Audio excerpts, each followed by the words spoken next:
This video, we're going to go over my 2019 trip to Pictured Rocks National Lakeshore.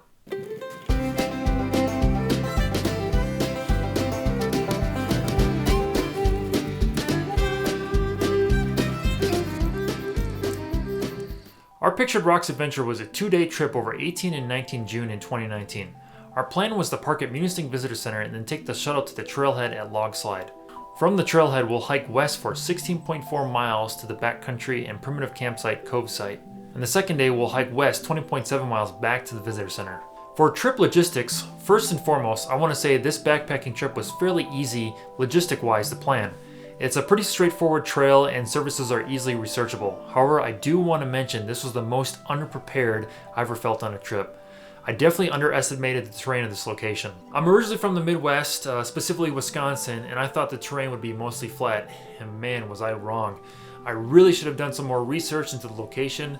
There was definitely a lot more climbing than I anticipated. This hiking trip was done in tandem with a road trip. Nikki and I were going from Florida up to Michigan, backpack through Pictured Rocks, and up and over the UP to northern Wisconsin, and then back down to Florida. This road trip was a chance for me to relax, see family and friends before my deployment later that year.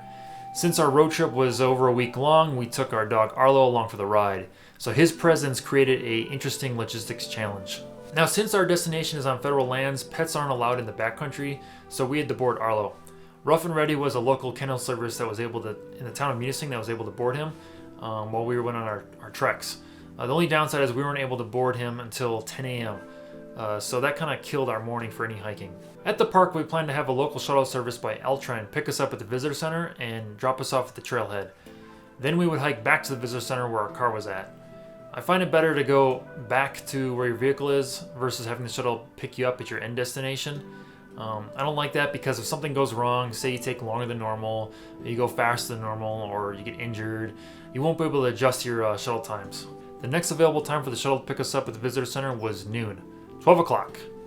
After boarding Arlo at 10 a.m., we got an early lunch and tried a local food delicacy called a pasty or a pasty, which is almost like a calzone or a pot pie. The shuttle left at 12 and we arrived at the trailhead at 12:52. Then we began our 16.4 mile hike back to camp. On the second day, we would hike 20.7 miles from the camp back to the car. I thought these miles were doable because I expected the terrain to be mostly flat. It's a lakeshore, it's gonna be flat. That's what I was thinking, and I was wrong. To say the terrain was beautiful would be an understatement. It was definitely a gorgeous hike. Something I found interesting were the trails were mostly sandy. It reminded me a lot of Florida trails. I should have figured the trails would be sandy because it's in the title. There's gonna be sand. The 16.4 miles the first day was mostly a success until we took the wrong turn and went the wrong way along the lakeshore. The trail markers were a bit off and the way the land was eroded threw us off. We ended up going roughly 4 miles down the wrong way. There came a point where the beach started to end and I got worried we went the wrong way. According to the map, the trail runs parallel to the beach, so we stopped on the beach to regroup. I dropped my pack and climbed up the cliffside to see if I can reach the vegetation and find the trail. Once I got on top, I traveled through the brush and was able to find the trail after a little hike through the woods. I went back and informed Nikki that I found the trail. I brought my pack up and I brought her pack up and I helped her up. The cliffside was rather steep and sandy, so it was a bit tricky climbing out without support equipment. Once we got back to the trail, it was now a matter of which direction. Did we overshoot our campsite or is it still ahead? We decided to push forward and try our luck to see if it was ahead. We passed the campsite and the name confirmed the camp was still ahead. We ended up climbing up the trail somewhere between Beaver Creek and Pine Bluff campsites. We arrived at campsite just after sunset. The sun was no longer on the horizon, but the sky was still light. However, the trees did block out more light. We set up camp, aired out our clothes, and bedded down for the night. The next day I was a bit worried. We had almost double the amount of trail to get back to the car. Arlo had to be picked up before the kennel closed at 5 p.m., so we had a deadline to get to our car by 4:30. By my math, we had to wake up at 5 a.m. to get ready, pack down the tent, hit the trail by 6 so we can get there on time. In reality, we didn't get much sleep just because of the stress of trying to make time. We could have tried to camp another night and do it over 3 days versus 2, but there was no cell reception and we couldn't call the kennel to tell them to hold Arlo another day. Plus, we didn't even know if there was space available for another day. The journey the next day was incredible. Same difficult terrain, but the views were even more spectacular. Before even 2 p.m., we found out how much distance we had left and we realized we weren't going to make it in time. We If we figured at this pace, we wouldn't make it until the car until after the kennel closes. We came across a parking section in the trail, and collectively we decided to end the trail short. We were going to ask some visitors for a ride back. This was really hard for me because I was feeling defeated, and I didn't want to give up, and I didn't want to ask for help. Additionally, I didn't want to burden some strangers with our issues. These strangers came to the park and they wanted to enjoy the scenery as well. After mustering up some courage, we asked an older couple, and we were fortunate enough for them to help us out. They were locals and they were there for a lunch. And at 2:30, we were on the road, and we were able to make it back to our car by 3 p.m. And in the end, we would not have made it without their help. Notes about the trail. So in the beginning, it was dry and warm. The sun was out and the weather was nice, and in the shade, the mosquitoes came out. So we were rocking bug nets for a bit. And then when we got to the lighthouse about 2 miles from the trailhead, the weather turned and it rained, so out came the rain gear. The rain gear was very helpful because there was so much foliage and wet overbrush that hung over the trails. When the weather turned, it also got chilly, so that rain gear acted as a nice barrier from the cold too. I can't recommend rain gear enough. We ended up wearing rain gear for I think 80% of the trek, just because of all the precipitation. Alright, lessons learned. So there are various trail ratings and symbols that accompany trails. This trail was rated as a moderate.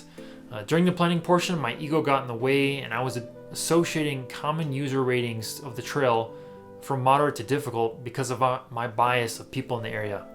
Now, what do I mean by that? Well, growing up in Wisconsin, the majority of the people I've seen in the Midwest are overweight. From my standpoint, most people struggle walking 6 blocks, so I was thinking in that mindset when it came to the ratings. That's something I learned. There's an actual metric and scale for trail ratings. Lessons learned. There are several other lessons I could cover, but I feel like a lot of them were covered in the logistics portions of this video. I definitely need to research the trail more. I was completely mistaken and underestimated the terrain in this location. That was a huge mistake on my part, and I bit off more than I could chew, referencing those trail ratings. Another lesson is I shouldn't put such restrictive time constraints on trips. We were on a deadline before we even stepped off the trailhead. Next time, plan more cushion and realistic distances. Excessive gear. There were some articles of clothing that I brought and didn't use. One of them was my wool button-up shirt. I call it my camp shirt because I wear it at camp and I'll sleep in it. While my hiking shirt airs out. I don't even think I wore my puffy jacket at all either. I did bring gloves because my hands do get cold and I like to keep them dry as well. So I'll definitely recommend gloves for anyone that goes on the trail, especially for those cold and wet days. It was surprising how cold the temps got, down to the 30s in the middle of June. Crazy weather. Another excessive gear was camp chairs. We got to camp so late, we barely used them. I used mine when I was cooking food and doing stuff else at the tent, but outside that, we barely took breaks just because of the time constraint. Last excessive gear was the beer can. I should have used a sack or a food bag, because almost each campsite had a food bin or some sort of storage container where you put your food in. So I just had extra weight. Overall, this trip was probably the most difficult trail we have done and my favorite so far. Again, one of the bigger challenges on this trail was just the lack of planning on my part. It was a big learning nugget for me. In the end, I would love to do this trail again, especially under less strenuous time frames. I think what made this trip so great was just how difficult it was. Nothing worth having comes easy. And like always, thanks for watching and enjoy the trails.